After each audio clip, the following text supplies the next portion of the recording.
ಶಾಸಕ ಎಚ್.ವೈ. ಮೇಟಿ ಅವರ ನಿಧನದಿಂದ ತೆರವಾಗಿದ್ದ ಬಾಗಲಕೋಟೆ ವಿಧಾನಸಭೆ ಕ್ಷೇತ್ರದ ಉಪಚುನಾವಣೆಯಲ್ಲಿ ಗೆಲುವು ಸಾಧಿಸುವ ಮೂಲಕ ಕಾಂಗ್ರೆಸ್ ಮತ್ತೆ ತನ್ನ ಹಿಡಿತವನ್ನು ಬಲಪಡಿಸಿಕೊಂಡಿದೆ.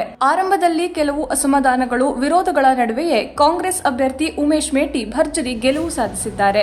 ಒಟ್ಟು 21,866 ಮತಗಳ ಅಂತರದಿಂದ ಗೆದ್ದಿರುವ ಕಾಂಗ್ರೆಸ್ ಅಭ್ಯರ್ಥಿ ಉಮೇಶ್ ಮೇಟಿ 97,941 ಮತಗಳನ್ನು ಪಡೆದರೆ, ಬಿಜೆಪಿ ಅಭ್ಯರ್ಥಿ ವೀರಣ್ಣ ಚರಂತಿಮಠ 76,075 ಮತಗಳನ್ನು ಗಳಿಸಿದ್ದಾರೆ.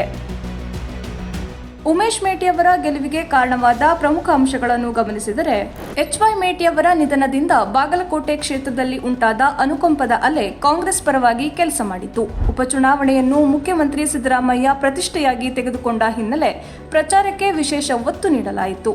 ಸಿದ್ದರಾಮಯ್ಯ ಹೆಚ್ಚು ದಿನ ಕ್ಷೇತ್ರದಲ್ಲೇ ಉಳಿದುಕೊಂಡು ತಂತ್ರ ರೂಪಿಸಿದ್ದರು. ಇನ್ನು ಸಚಿವ ಸಂಪುಟವೇ ಸಕ್ರಿಯವಾಗಿ ಭಾಗವಹಿಸಿದ್ದು ಮತದಾರರನ್ನು ನೇರವಾಗಿ ಸಂಪರ್ಕಿಸುವ ಕಾರ್ಯ ಜೋರಾಗಿತ್ತು. ವಿಶೇಷವಾಗಿ ಸತೀಶ್ ಜಾರಕಿಹೊಳಿ ಹಾಗೂ ಆರ್.ಬಿ. ತಿಮ್ಮಾಪುರ ಅವರ ಉತ್ತಮ ಉಸ್ತುವಾರಿ ಮತ್ತು ಸಮನ್ವಯ ಪ್ರಚಾರವನ್ನು ಪರಿಣಾಮಕಾರಿಯಾಗಿ ನಡೆಸಲು ಸಹಾಯ ಮಾಡಿ ಉಮೇಶ್ ಮೇಟಿ ಗೆಲುವಿಗೆ ಕಾರಣವಾಯಿತು ಎಂದು ವಿಶ್ಲೇಷಿಸಲಾಗುತ್ತಿದೆ.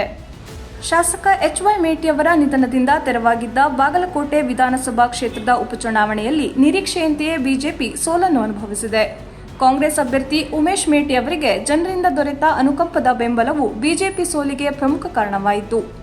ಈ ಹಿನ್ನೆಲೆ ಬಿಜೆಪಿಯ ಸೋಲಿಗೆ ಕಾರಣವಾದ ಪ್ರಮುಖ ಅಂಶಗಳನ್ನು ನೋಡುವುದಾದರೆ, ಬಿಜೆಪಿಯಿಂದ ಉಚ್ಚಾಟನೆಗೊಂಡಿರುವ ಶಾಸಕ ಬಸನಗೌಡ ಪಾಟೀಲ ಯತ್ನಾಳ ಅವರನ್ನು ಪ್ರಚಾರಕ್ಕೆ ಕರೆತರುವ ವಿಚಾರದಲ್ಲಿ ಬಿಜೆಪಿಯಲ್ಲಿ ಉಂಟಾದ ಭಿನ್ನಮತ ಚರಂತಿಮಠ ಸೋಲಿಗೆ ಪ್ರಮುಖ ಕಾರಣವಾಯಿತು.